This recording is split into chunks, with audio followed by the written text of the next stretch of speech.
Good evening and thank you for joining us here on the Game of Two Halves podcast, powered by the Geelong Regions Soccer Show. It's Season 5, Episode 108, and I'm your host, Tonchi Prusak, for yet another Monday night look at all the football action that's happened over the weekend. But tonight, we've had a very volatile day, getting players off, getting guests off the substitutes bench, being substituted. It's happening. It's going crazy today. But we finally got what we believe is going to be a match-winning combination. Unfortunately, the high-profile interview that we were going to have all the way from Croatia with former North Geelong Warriors star teen Noah Skorko is not happening, unfortunately. His club Hajduk Split just put a little bit of a stop to it, and get it. I understand you're dealing with professional clubs here and it has to probably go through certain channels. But nonetheless, maybe, hopefully, fingers crossed, possibly down the track, we might be able to get young Noah on, who would have more than an important message for a lot of young players who this weekend are going to be taking part in the Victorian Junior Country Championships up in Ballarat. Last night, we had the presentation of the Guernseys and the kits to all the representative players. Over 100 boys and girls from under 11 all the way up to under 18 will be taking part in this weekend's huge tournament in Ballarat. The numbers are astronomical. It's obviously one of the biggest tournaments in recent years, particularly after the pandemic. And to talk about that, we were going to have Simon Wrench, who is the the Geelong Country Rep squad director. Unfortunately, he's fallen ill at the last minute and will not be able to come on board. But we've got some great high-profile guests coming off the substitutes bench today. So we'll be talking to Ray Wood, the director of Euro Football Star, and there's been a little bit of a issue there, so he won't be joining us last minute. But JOSIP ZILIC will be coming to us live all the way from Istanbul in Turkey.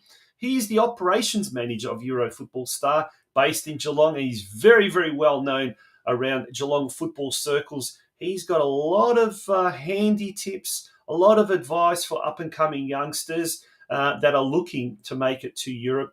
And Euro Football Star is one vehicle that is the ideal opportunity for a lot of kids around the Geelong area who are looking to make it big, who are looking to make it in Europe.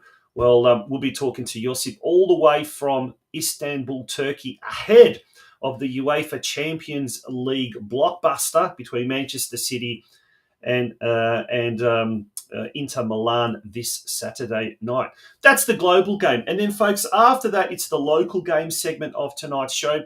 We'll be speaking to Mike McKINSTRY. He's the chairman of the Geelong Region Football Committee, and they are, I guess, the overseeing body of the country rep squad. So he's more than able substitute for Simon Wrench tonight. But we'll also be speaking with arguably the highest profile female coach in the Geelong region. She's a full-time coach with Football Stars Academy, and she's also the coach of the Under-12 Girls Geelong Country Championships rep team.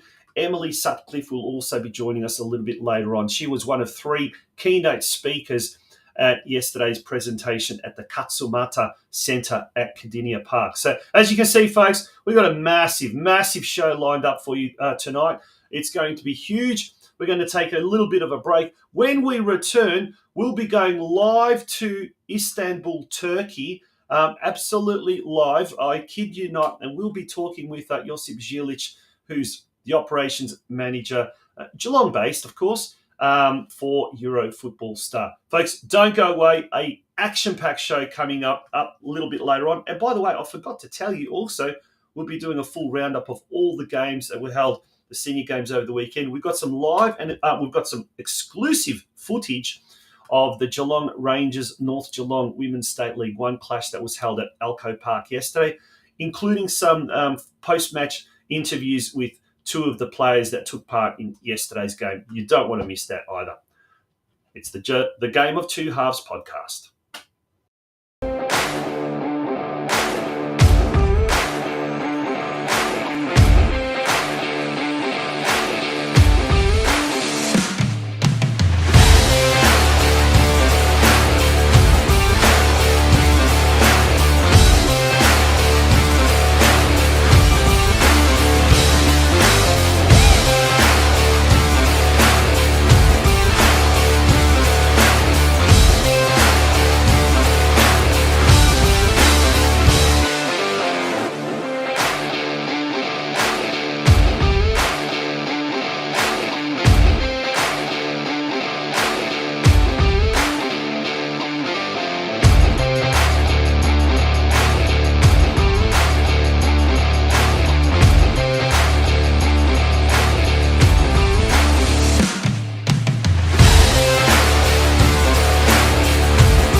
It is my absolute pleasure to welcome to the microphone an old colleague of mine and someone we know very, very well around Geelong. He's the operations manager of Euro Football Star, JOSIP ZILIC, coming all the way live from Istanbul, Turkey, and there's a very good reason for it.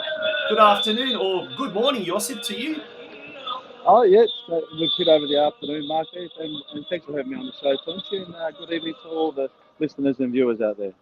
Yeah. Now, you're over in Istanbul, Turkey with Ray Wood, and Ray's had an urgent meeting with someone else, so he's unable to attend. But we'll talk about the reasons you guys are there for in the first case. But before we do that, tell us your first impressions of Istanbul. We can hear the wailing or the singing, something in the background. Maybe with your midday prayer or something. It's the midday prayers here at the mosque, the Chelim Mosque behind me. We're in Taksim Square. Taksim means division between the north and the south. And similarly to Geelong, the region itself, we have the north of the river and the south of the river. So maybe we can take some similarities out of Istanbul ourselves, which is divided by the Bosphorus River. Yeah. Now, JOSIP, we're talking about, well, today's, I guess, a special episode. We're looking at the Victorian Country Championships, the Junior Country Championships. And several years ago, that was resuscitated, I guess, if you like, brought back to allow a lot of kids. Yeah, allow a lot of kids to be able to represent Geelong. Particularly those that don't normally get a chance at NPL level. But either way, it's a wonderful opportunity for a lot of kids where they start to really consider taking their football seriously and taking it to another level. And Euro Football Star is precisely that type of organisation that has been set up to take kids' football to another level, isn't it? Yes, definitely, Quincy. Sort of my happiest days, I'd say, in coaching land would always be, I always refer back to the opportunities I had to teach SAP or roll out SAP in the regions and working with regional clubs to get that skill acquisition out. Unfortunately, as a formal program, it doesn't exist anymore, but thankfully, the country champs to come in and it offers that opportunity to start the process in those 10 to 11-year-old players who are looking just to sort of step up and see if they can test themselves just a little bit further.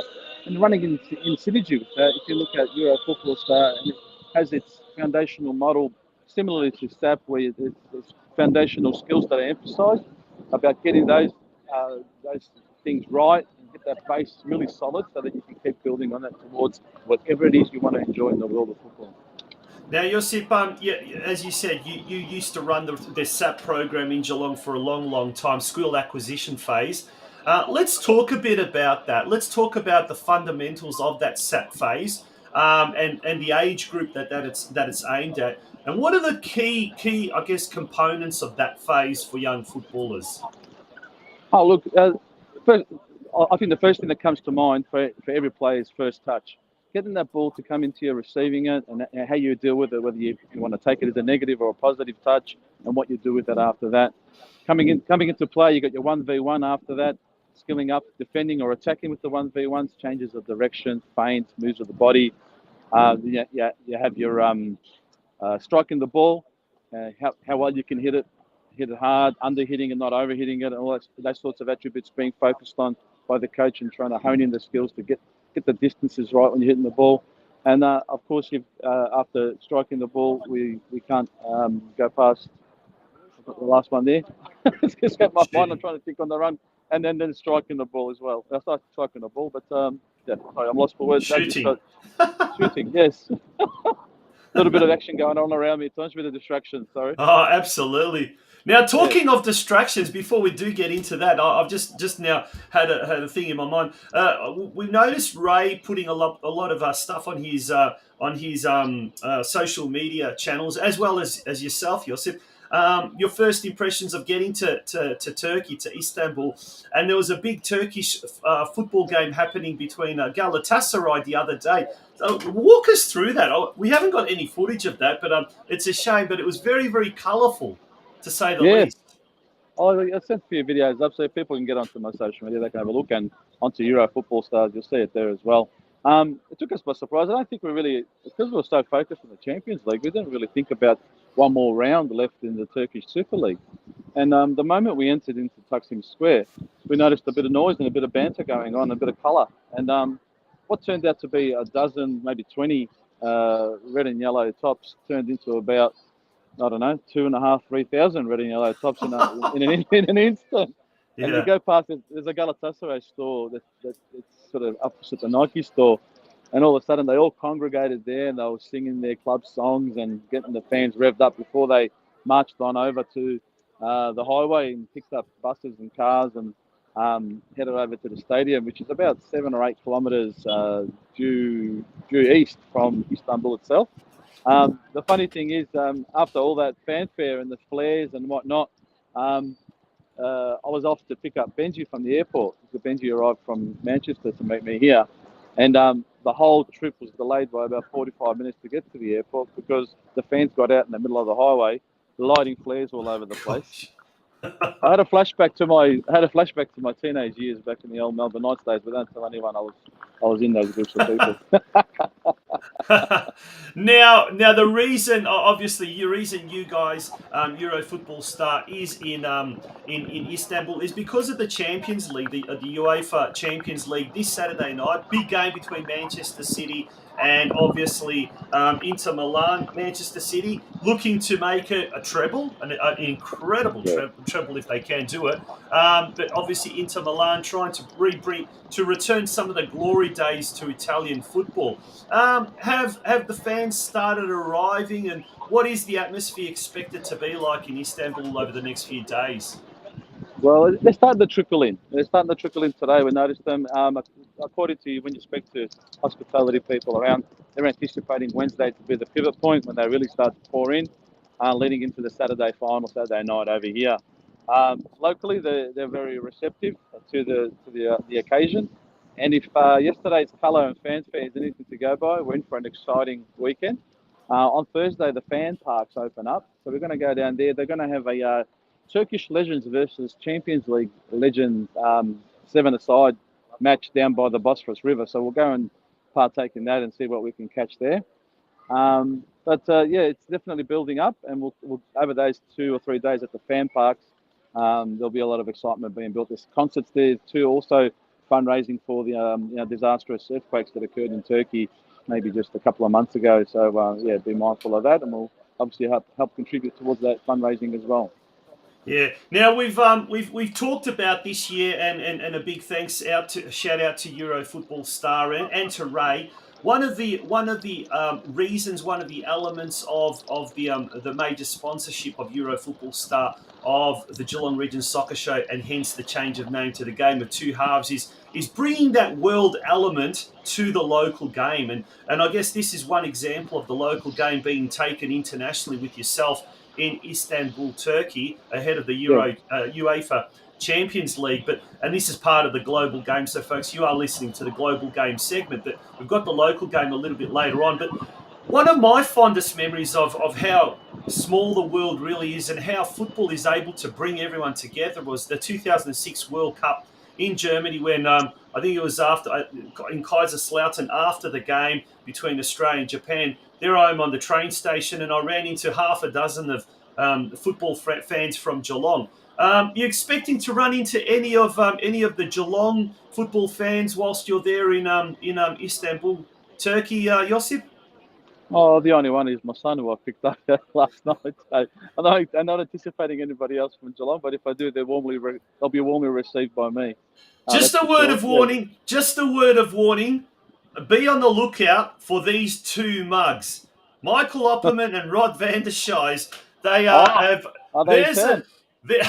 I know where I'm going to find them too. There's an Irish pub just down the road down there. Just a sneaky trip to Istanbul to watch the Champions League final, pre-flight drinks and food before boarding. Hopefully we can make it back in one piece. Michael Opperman, whose son Ryan Opperman is the captain of North Geelong Warriors, and Rod van der Scheijs, a coach at Geelong Rangers of the boys under 15. Well, they're taking a little bit of a mid-season hiatus and coming your way. So watch out! The crazy duo are going to be in town. But big shout out to Oppie and to Rod. Hopefully you might run into them there. But it's funny how football can bring people together, and it's really interesting. In your case, you've reunited with your son. And how's he doing over there? We had him on the show a few weeks back, but how's he finding Europe at the moment? Really good. He's missing home, that's for sure, and he's looking forward to getting home into the Australian climate. But all in all, he's grown a lot. So he's obviously changed for us. We haven't seen him in physical sense for a long time.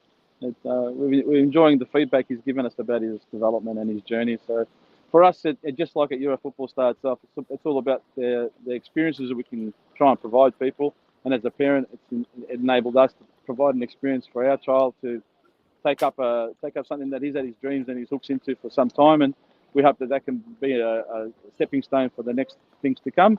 Whether that kicks on into professional life with football on the pitch, or whether it comes into coaching or whatever it might be.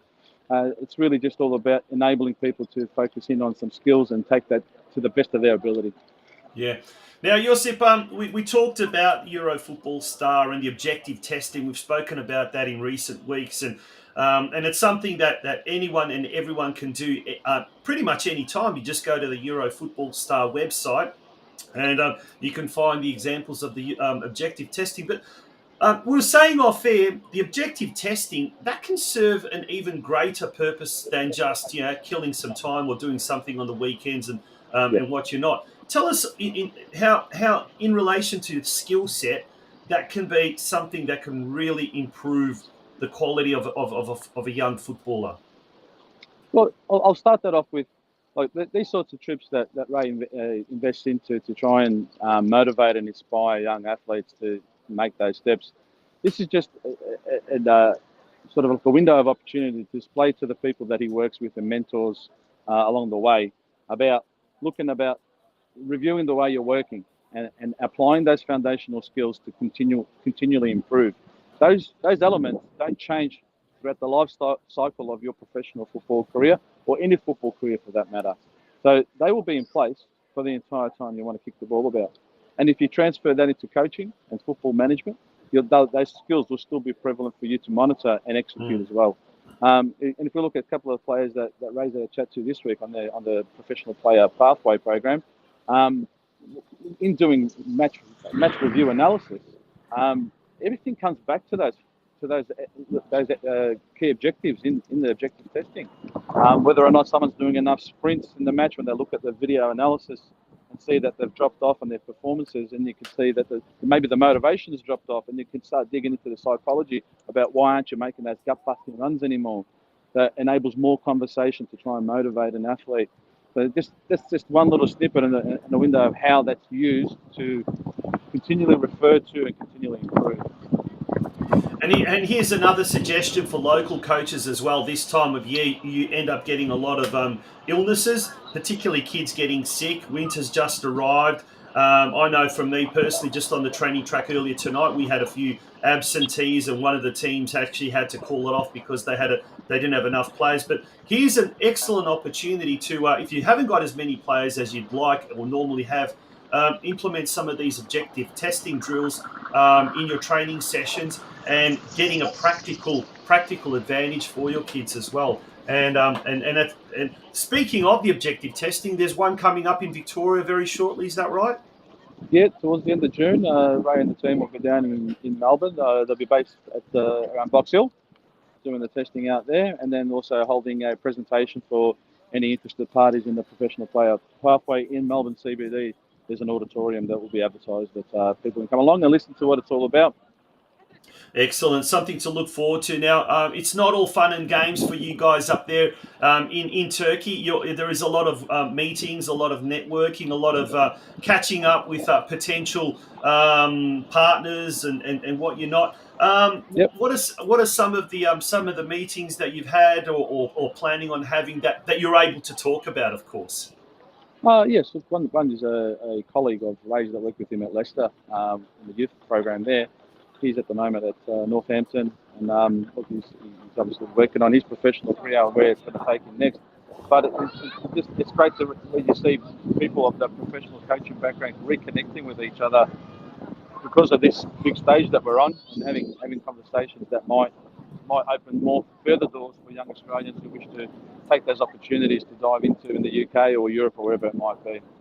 Yeah, excellent. Josip, we're going to leave you there, but before we do, yourself and Ray will be videotaping and recording lots of live crosses, exclusive content. And what's the best way that people who are interested to find out a little bit more about Euro Football Star and what you guys are doing over there, the exciting things you guys are doing over there, how can they best find out, keep abreast of all of that's going on? The easiest one that they're all accustomed to these days, Tonchi, is your Insta and Facebook. Get onto Euro Football Star's sites. Otherwise, you get onto www.eurofootballstar.com and you'll see the opportunities there to book yourself in for a testing or a presentation. And if you'd like more information about what Euro Football Star is doing, contact Ray Wood by emailing him info@eurofootballstar.com. There's the email address right there at the bottom of your screen. Josip, enjoy the rest of the week. Enjoy the Champions League on final on Saturday. Finally, do you have a tip? Manchester City or Inter Milan? I think it's time for Man City to finally lift the trophy. 2-0, goals to Haaland and Gundogan. There we go, 2-0. Okay. Well, on that All note, the best to the country champs, kids. All the best. Have a great time.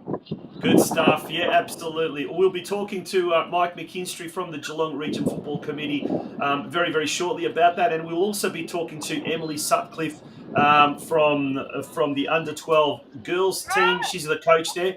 And that will be in the local game shortly after that. But in the meantime, Josip, thank you for joining us and wishing you all the very best. Take care. Thanks, Punchy. Thanks, viewers. Bye-bye. Bye. As the first solar tube skylight installer in Victoria, Scotsgo Skylighting has nearly 30 years of experience and offers a variety of services including custom-made skylights, high-quality Velux skylights, and a variety of solar tube daylighting systems.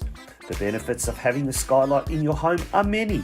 They let natural light into your space, and with that light comes solar heat, improving your mood and even helping with performance in workplaces.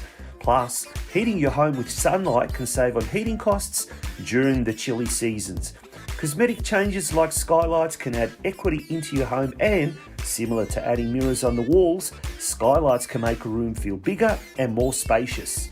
It's about time you enjoyed all these benefits plus more. So what are you waiting for? To get a free daylight assessment and installation quote, call our founder and owner Adrian Begg on 0409 823 177 or visit our website at www.scotsgoskylights.com.au. Scotsgo Skylighting is proudly Geelong owned and operated.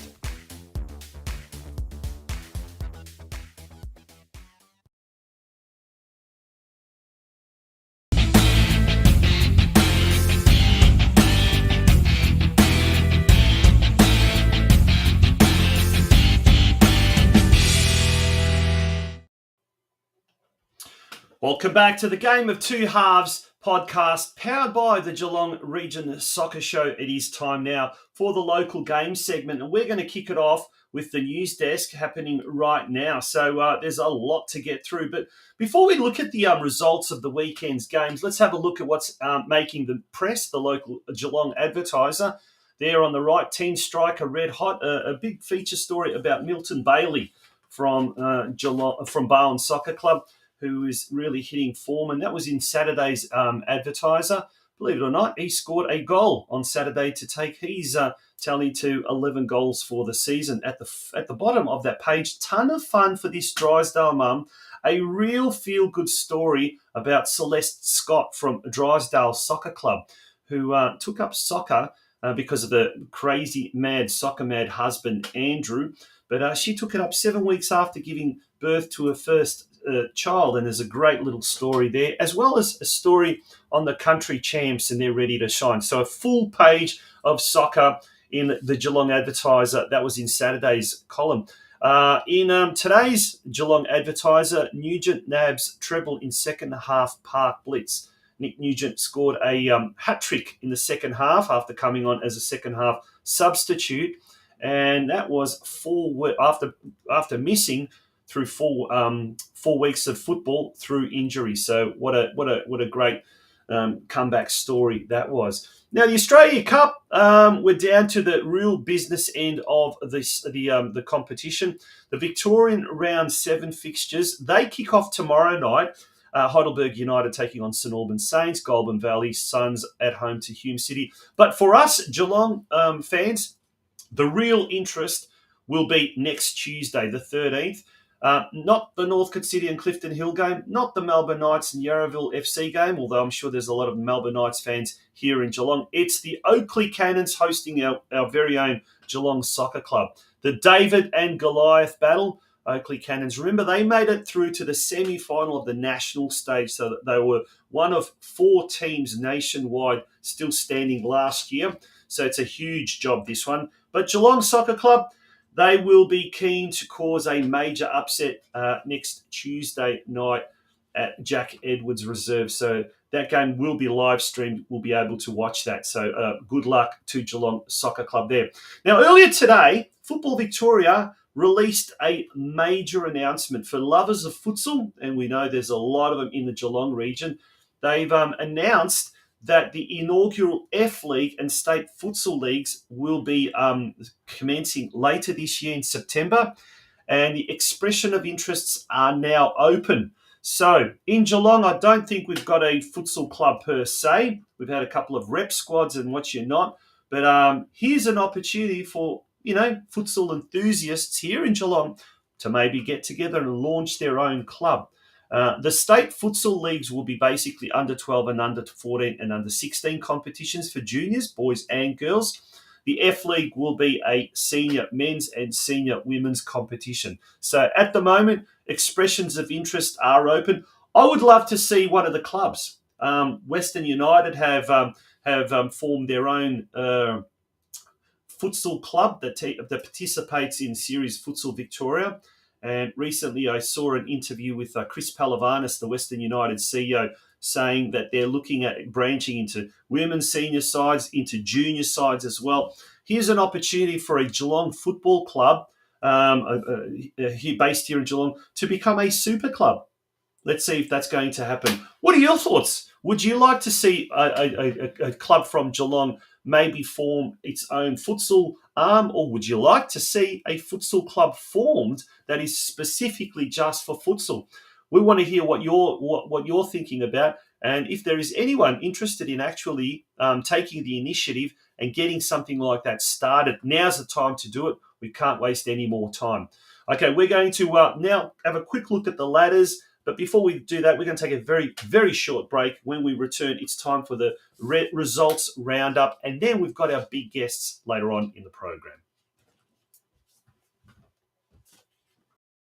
Mist Air Conditioning and Mechanical Services is one of Geelong's premier domestic air conditioning companies.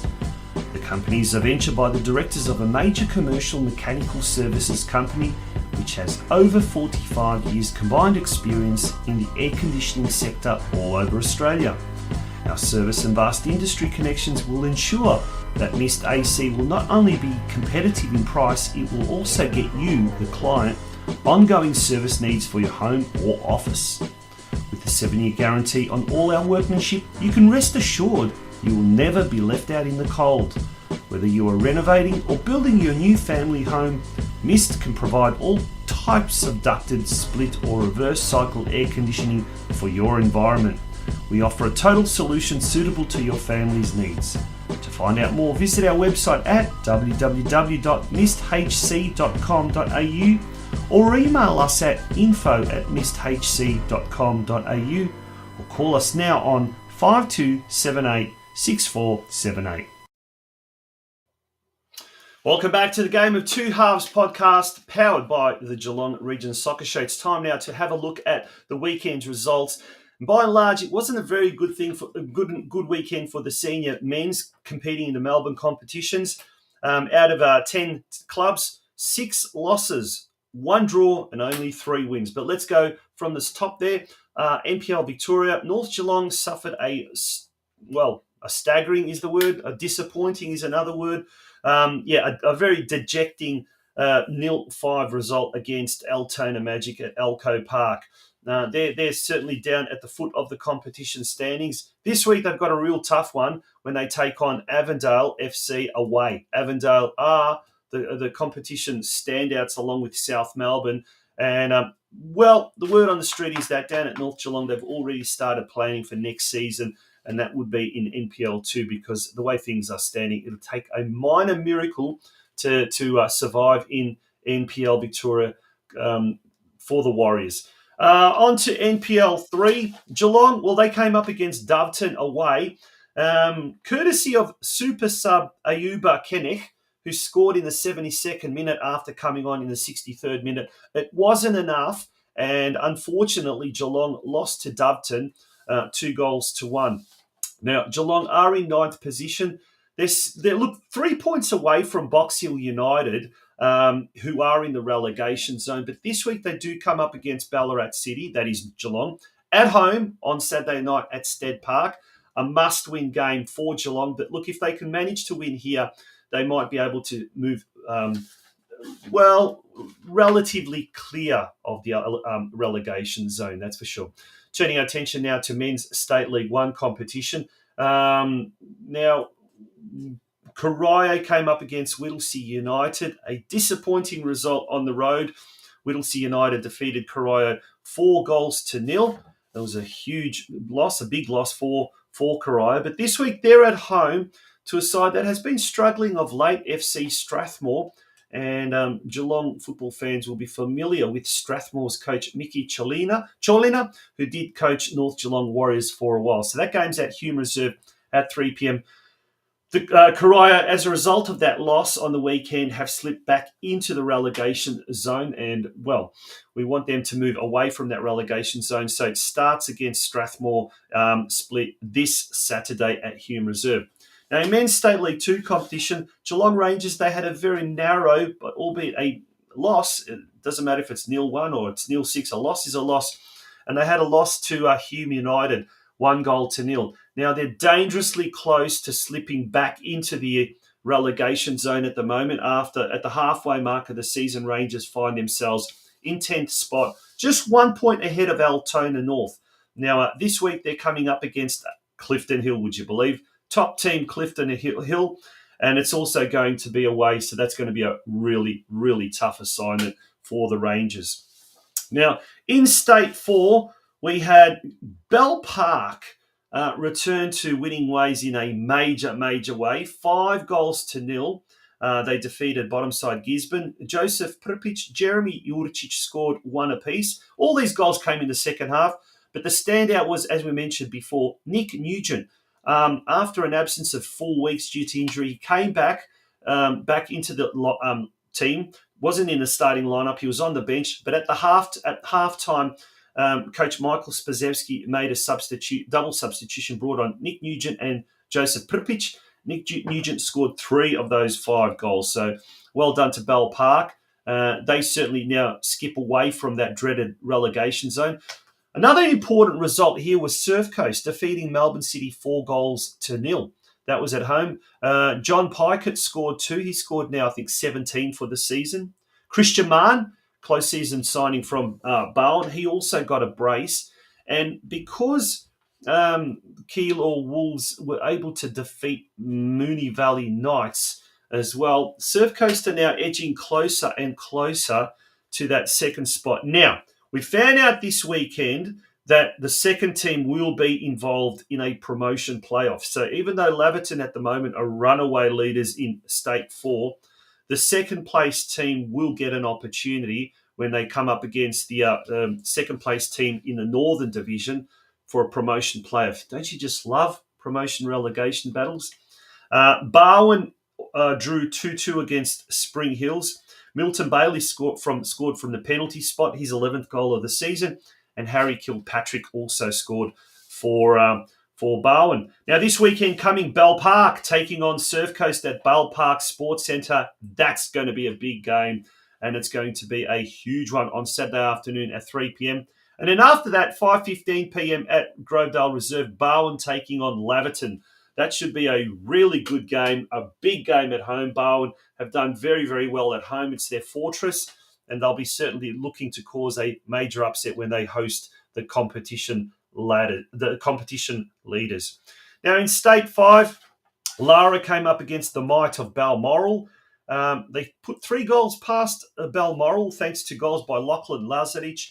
Tristan McGrath scored his 15th goal of the season, and Jordan Nelson also got on the scorer's sheet. Unfortunately, it wasn't enough as the Balmoral machine put 6 goals past Lara United. So 6-3 loss to our boys. They slipped now to 5th spot on the competition standings. The good news here is the top 2 teams get promoted, but also the third team is involved in a promotion playoff against the third last team in State 4. So Lara has got a very, very good chance of finishing, well, second even. They're only 2 points behind West Point. So the other games in State 5 on the weekend, Deakin Ducks and Surfside Waves. It was a local derby. Deakin winning 2-1 courtesy of double by Marcus Lindeberg. Now, this week, all of the teams are away. Surfside Waves, in fact, have got a bye. Lara is away to Melton, Phoenix. Deakin Ducks are away to Tarnee. We're going to take a very, very short break now. When we return, like a very, very short break, when we do return, it is going to be, we're going to take a look at the women's competition, the VPLW, and the Women's State League 1 competition, as well as the local Geelong Region 1 competition. Folks, don't go away. We'll be back very shortly. As the first solar tube skylight installer in Victoria, Scotsco Skylighting has nearly 30 years of experience and offers a variety of services including custom-made skylights, high-quality Velux skylights, and a variety of solar tube daylighting systems. The benefits of having the skylight in your home are many. They let natural light into your space, and with that light comes solar heat, improving your mood and even helping with performance in workplaces. Plus, heating your home with sunlight can save on heating costs during the chilly seasons. Cosmetic changes like skylights can add equity into your home, and, similar to adding mirrors on the walls, skylights can make a room feel bigger and more spacious. It's about time you enjoyed all these benefits plus more. So what are you waiting for? To get a free daylight assessment and installation quote, call our founder and owner Adrian Begg on 0409 823 177 or visit our website at www.scotscoskylights.com.au. Scotsco Skylighting is proudly Geelong owned and operated.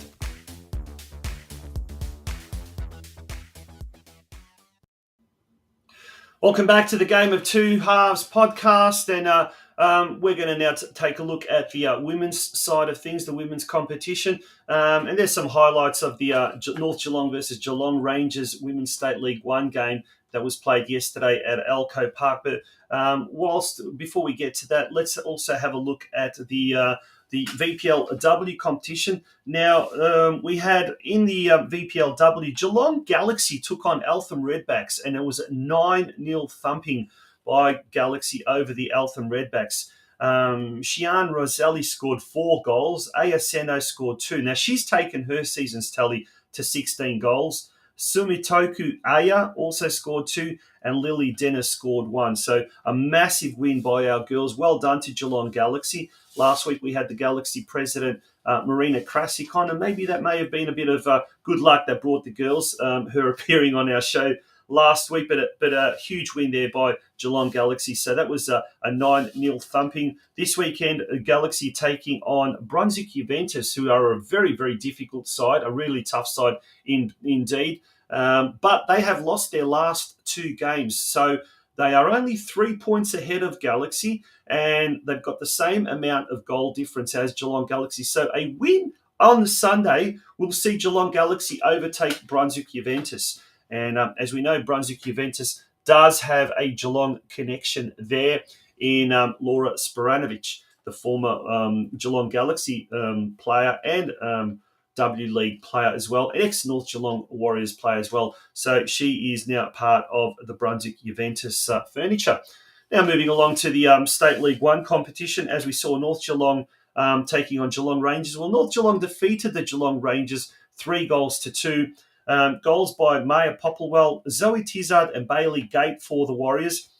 For Geelong Rangers, APRIL Anthony and Felicia Johansson scored for the Rangers. In the other game, Lara United took on Bundoora United, the very, very difficult, very tough, and the runaway competition leaders. Look at that, 7 games, 7 wins, Bundoora United. Izzy Wilkinson scored her 5th goal of the season. It was the only goal that Lara was able to score at the Lara Recreation Reserve. And Bundoora came up with 5 goals in Lara's net. So Lara United, they've moved down to 5th position on the competition standings. North Geelong are 3rd, and Geelong Rangers are in 8th position there, as we can see the ladder. Now, after the game, I caught up with APRIL Anthony from Geelong Rangers and ZOE TIZARD from North Geelong, and this is what the girls had to say. Okay, we've got April here after the big derby game today. April, how do you see today's game? Yeah, I think we played really well. We tried our best. They're a good team out there. A couple of little goals that sort of probably shouldn't have gone in, but that's, yeah, I think we did our best. I had a goal at the start, so that was pretty nice, but I guess on to next week. So Yeah, and how are you finding State 1 football? it's definitely been a big jump since State 3, and I think I think it was a good decision, and I think we're willing to take on that challenge, and I think we're going to be in State 1 next year, and we're ready to give it another hot crack. Who's the scorer of that third goal? In the end, the match-winning goal for North Geelong. Zoe, how did you see today's game? Yeah, it was really tough. It was a good competition against the Rangers, and it was nice to see some players that I've played with in the past, and yeah, it was a really tough competition. Typical derby clash, not much given but in both sides, but in the second half you just pulled out when it mattered most. What was said at half-time to get the girls revved up? We definitely talked about the things that we did well and the things we needed to improve on, and I think we implemented that really well in the last half of that half, and yeah, we really tried to hold together as a unit and play simple instead of making silly mistakes. Yeah. Good stuff. And that last goal, that match-winning goal, when you just poked it through, it just spectacularly just soared. Yeah. How'd you feel, obviously, after scoring that? Yeah, it didn't feel real because I was falling and I just kind of just kicked it to try and get it in. So yeah, it was pretty spectacular. I really love how the girls really get around everyone when they score here. And that was ZOE TIZARD from North Geelong Warriors, who's also a very, very well-established and well-known futsal player. And with the news of the F League and the state leagues for the junior competitions getting underway later this year, there is an opportunity for someone in Geelong to take the bull by the horns and maybe form a futsal club that can represent the city. But we're going to now turn our attention to the local scene football-wise. First of all, to the Geelong Region Women's Competition. On the weekend, we had round 7. It started off on Friday night. Corio Bay came up against Barwon Soccer Club. Barwon easily defeated Corio Bay there at Evans Reserve 6-1. Deakin Ducks Black ran out 3-0 winners over Barwon Heads. Armstrong United did the same over Deakin Ducks Gold, 3-0 win. Surfside Waves inflicted the first loss against Drysdale's first loss, and they really spoilt Celeste Scott's party, her 100th appearance in the black and gold. Surfside Waves won 1-0 there at the Drysdale Sporting Precinct. Bell Park returned to the top of the competition standings after a 7-0 thrashing of Ballerine Sharks. We don't know what the score was of the FC Leopold Surf Coast game, although I do believe Surf Coast did win that. I'm not too sure if it's 2-0 or 2-1. If you do know the score, pop it in the comments section. And last but not least, Geelong defeated Lara United 4-3 in a high-scoring game there at Stead Park. Golden Plains had the bye. The men's competition, all the games were played on a Sunday. We had 4 games played. FC Leopold hosted Geelong Rangers at Estuary Reserve.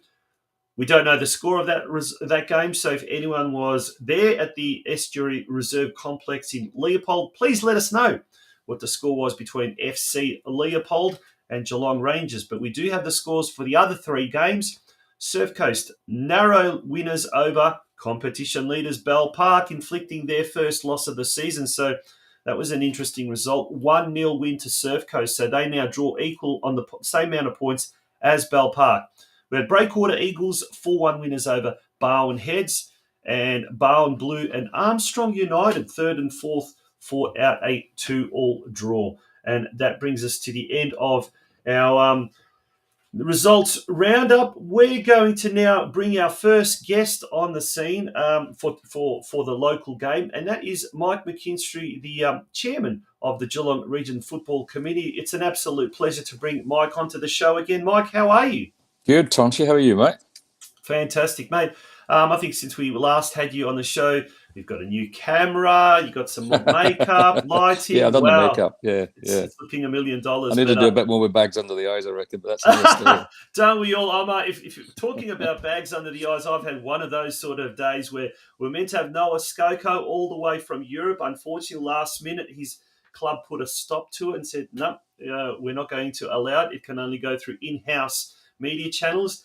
And then Simon Wrench, who was going to talk about the country championships, fell ill at the last moment. So yes, I've been subbed in.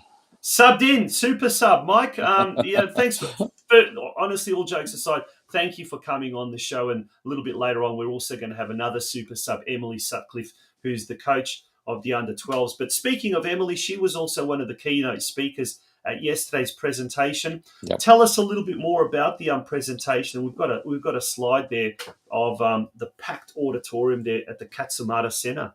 Yeah, look, it was a fantastic turnout, Tonchi, and if there's anybody watching who was there, thank you for coming along.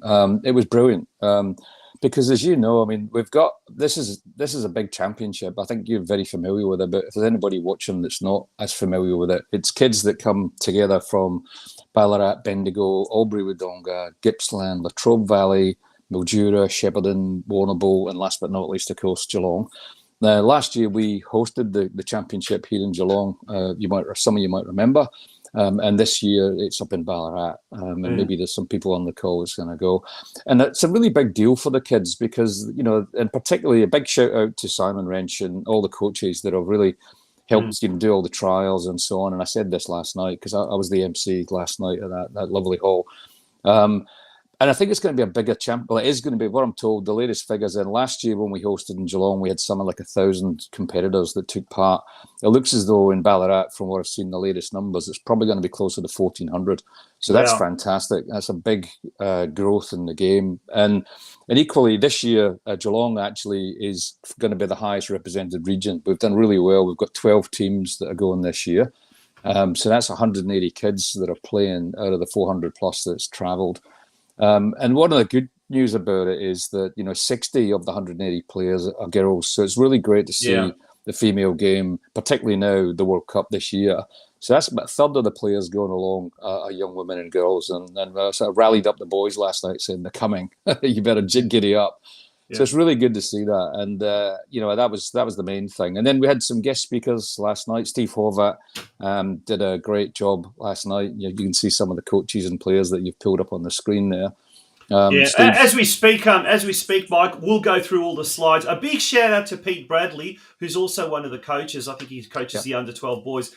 He sent these through, and as we're talking, we'll just put these slides up in the background, so you'll be able to see the names and coaches and some of the sponsors as well. So sorry, carry on, Mike. No, that's fine. You keep going. So as I said, what you'll detail there is is all the teams that we've got. As I say, we've got 12 this season.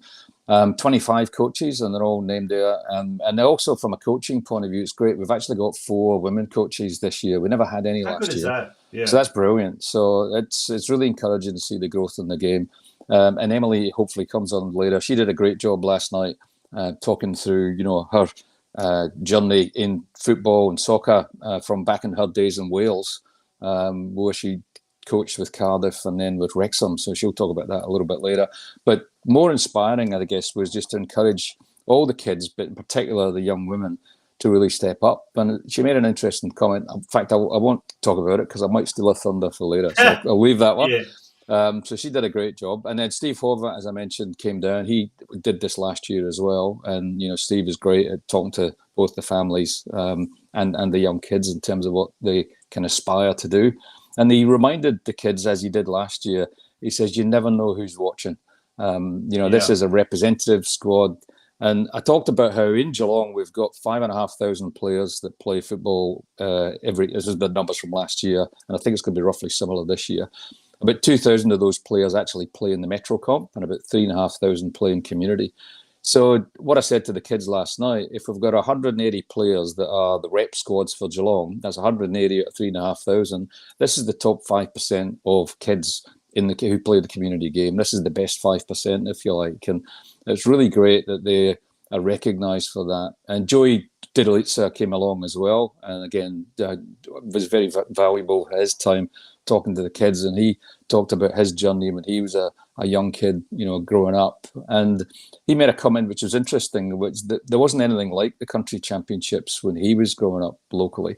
So he said it's really great that there is this opportunity for the kids can go and play Metro and play Premier League and so on, and that's fantastic. But then for the community sport to also get some recognition was really good, and a big thanks to Steve and to Joey and to Emily and all the coaches for the contribution last night.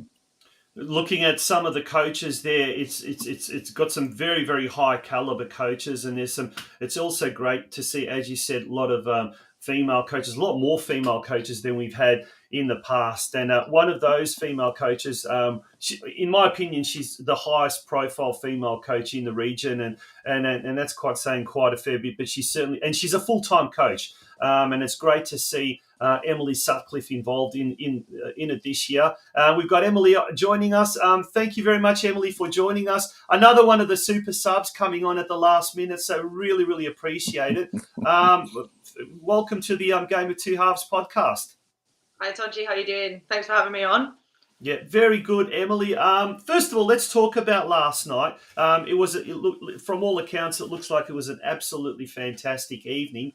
And you were, as Mike said, one of the three keynote speakers. Tell us about your impressions of last night. Yeah, great evening.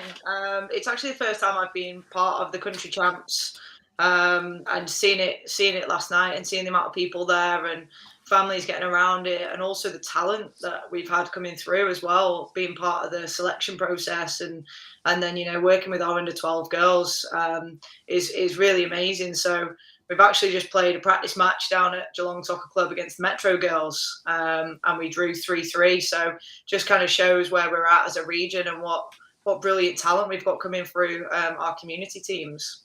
Now, that's the under-12 team, and we noticed that Craig Wright's there as well. He's one of the coaches, and he's also the Surfside president.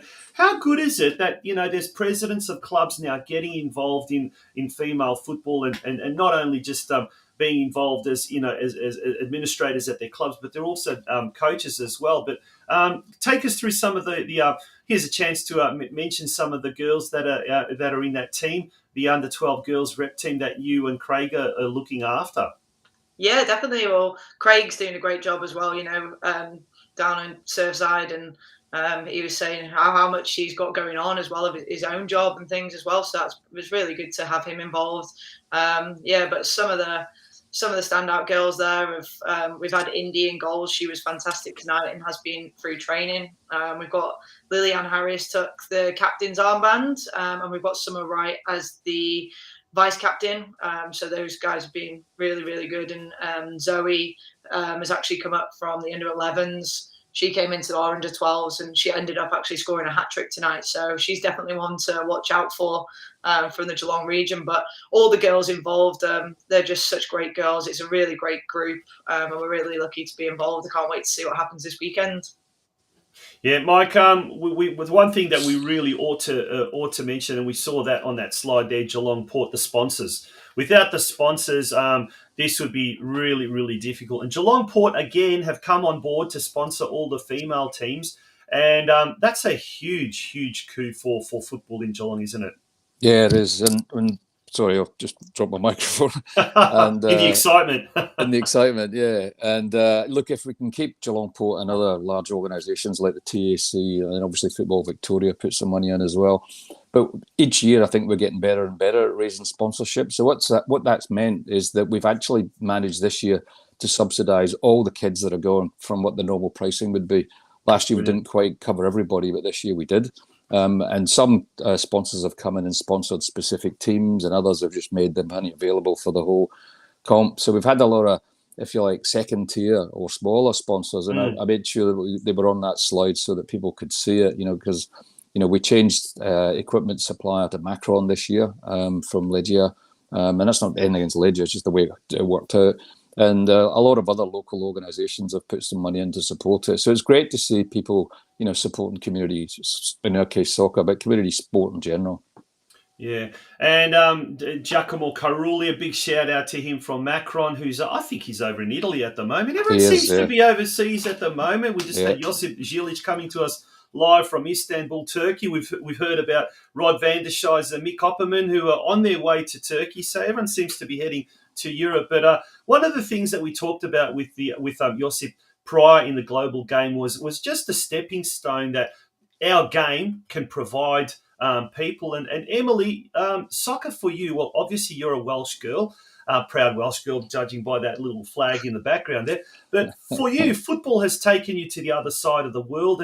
And yesterday, in your speech yesterday, you mentioned how it's been a big part of your journey as well, just the developing as a person as well.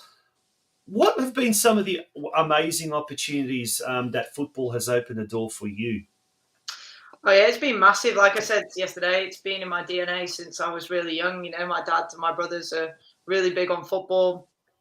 So I've always grown up playing, and like I said, a short story about it was being one of the only girls on a boys team growing up. We didn't really have the girls only options. So as we started going through the age groups, we started getting more girls only opportunities come available as I was in my teenage years. And Wrexham, who again has risen in the profile recently. Yes, Thank they have. you to the two Hollywood actors that have taken it over. But they actually started the first ever girls only academy, which we started getting selected from, which is similar to what we're doing here, where the girls from local community clubs all come together to train, but this was on a more regular basis than just the one competition. So that really opened doors to us playing against academies like Man City and Bolton, and we were playing up in the Northwest. So that's where I started getting access to, professional coaches and B licensed, A licensed coaches, and really started more doors opening into kind of like representing North Wales, then coming into the Welsh junior squads and all that. But it's not over there. It's a very small percent actually make it. So I had to kind of hit a few of those barriers where you've got to get over not getting selected. And I kind of went into coaching at a really young age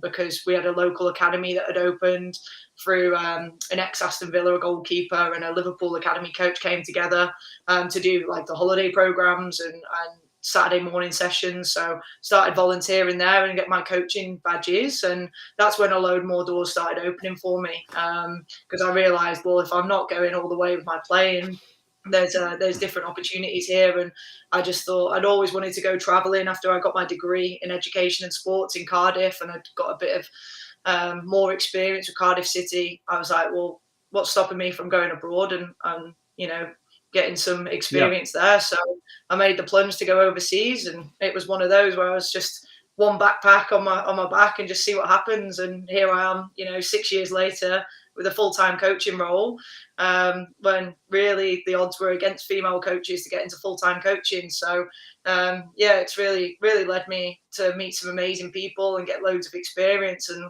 even last night, if I would have told myself when I was 15, 16 that I would have been stood in front of all those people last night sharing my story, then I would have been laughed at. So it's really good, and the amazing people that you've met in Geelong and the community that we've got here and the potential for women's football in the next few months is going to be absolutely huge. So we just got to grasp it. Now, speaking of the potential, last night you did, and as a full-time coach, one of, I guess there's not that many, but there are a few here in Geelong making a living out of football coaching, which is phenomenal. And probably 5-6 years ago, you would have thought, it wouldn't be possible to do so.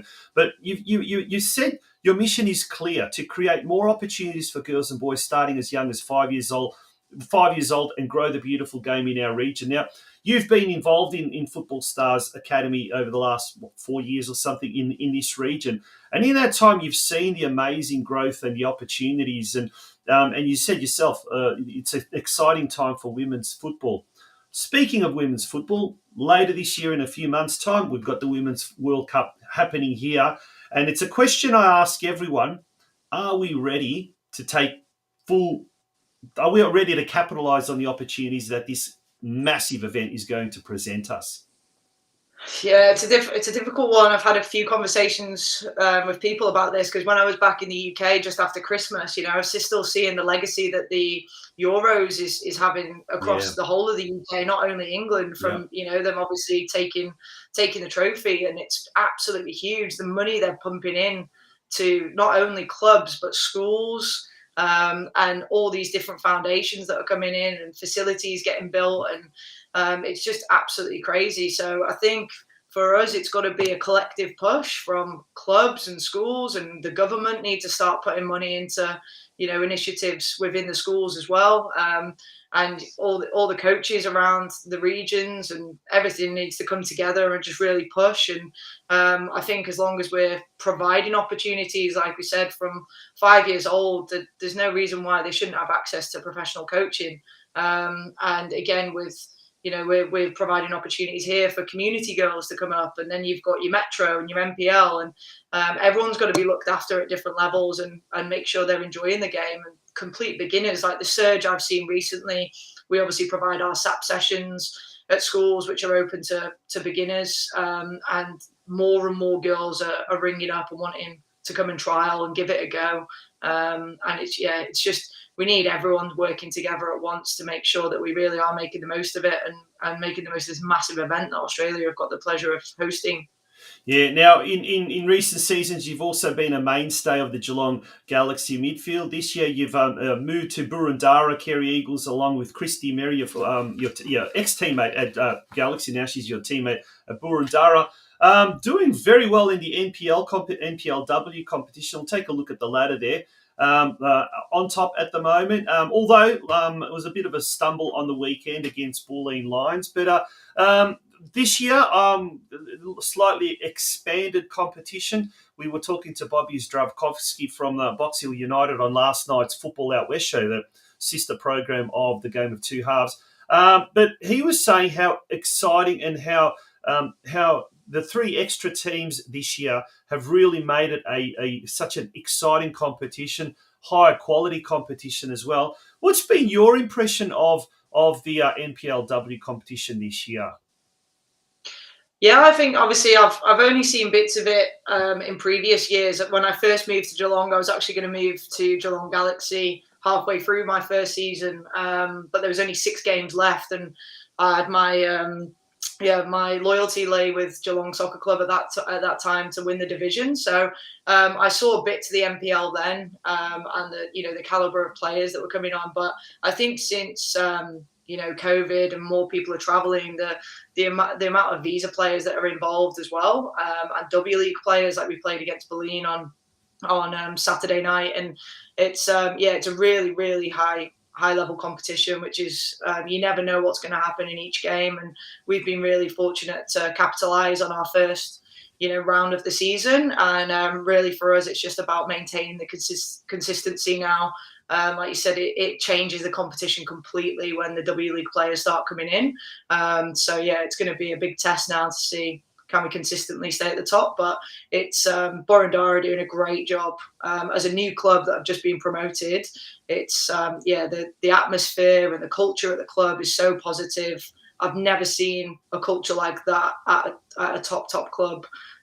With all those players, sometimes you can get big personalities coming in and individuals playing, but it is really a team effort. So it's really nice to see where we're at, and the level of competition is brilliant to play in as well. Yeah, and the Geelong Galaxy, speaking of some good imports as well, they are doing really well. And a 9-0 win on the weekend, that was absolutely fantastic to see. Really good. It's great. And look, I guess when we take into account the State League State League 1 competition with 3 Geelong teams now, I think there's more interest in that State League 1 competition than I think some of the men's competitions, especially some of the teams doing not so well. But that's a real boost for girls here in Geelong now, because there's a real pathway, whether it be at the upper elite level, the middle elite level, or even just the community level. But now there's a real opportunity for girls to be able to play from under 5s all the way through to senior level, isn't it? Yeah, and that's what we need. We need pathways the whole way through. Yeah. And there's only going to be so many spots available in the State League 1 or the NPL or the VPLW. So it's about supporting all players, whether they don't get into that 16 and then they've still got a high level to play at. And I hope that, in the next few years, I'm not having to travel 3 hours for a 4-hour round trip just to play at NPL level. And hopefully, we can work as a region again. If we can get a club that's acting like the centre of excellence for girls to be pushed up to, and that's the top of your tier, then we're moving in the right direction. So fingers crossed and good luck to all the teams. It's great to see the local community all battling it out at state leagues, and Galaxy doing well in the VPLW. So I'm hoping that in 5 years' time there is a clear pathway for all girls if they want to play a social level with friends, or if they want to really give it a go and look in young Matildas, or looking to be the next Sam Kerr, that they've got that pathway and they can see it and live it. Absolutely fantastic. Mike, as chairperson or chairman of the Geelong Region Football Committee, I guess the overseeing body of the country championships, have you got any last words for the players, the coaches, the parents of the country rep players and the country rep teams ahead of this weekend's big tournament up in Ballarat? Yeah, one of the things that we reminded, I guess, everybody who was going up, both players and parents, is that by definition, it's a representative group of teams, and therefore, in that sense, you are representing Geelong.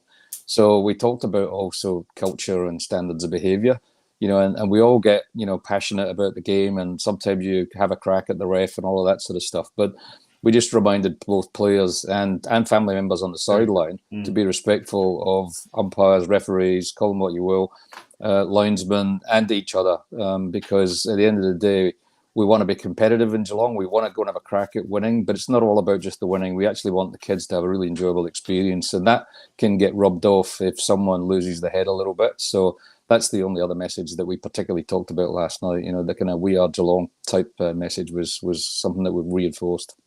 Awesome. To both of you, thank you once again for coming off the substitutes bench very, very last minute. It certainly paid off dividends in a big way for our viewers, and we thank you both for being on tonight's show and wishing you all the best, not just for the weekend, but for the rest of the season and certainly down the track as well. And just before I came on, Tonchi, I saw that there seems to be an agreement that Ange is probably going to leave Celtic. It looks as though he's definitely going to Spurs. Oh, there you go. You're a proud Glasgow Celtic man. The treble, and he's going to. Well, we talk about pathways. We talk about opportunities and stepping stones.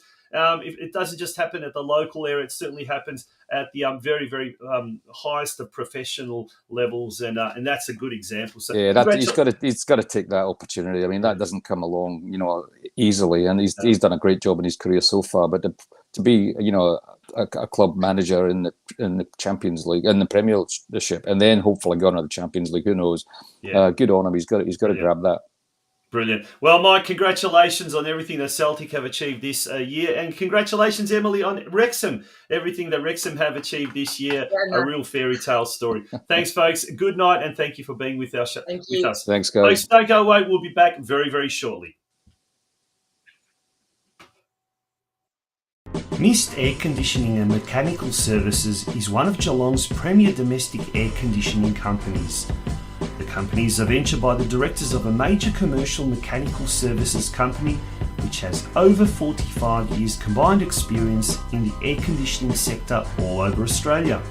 Our service and vast industry connections will ensure that Mist AC will not only be competitive in price, it will also get you, the client, ongoing service needs for your home or office.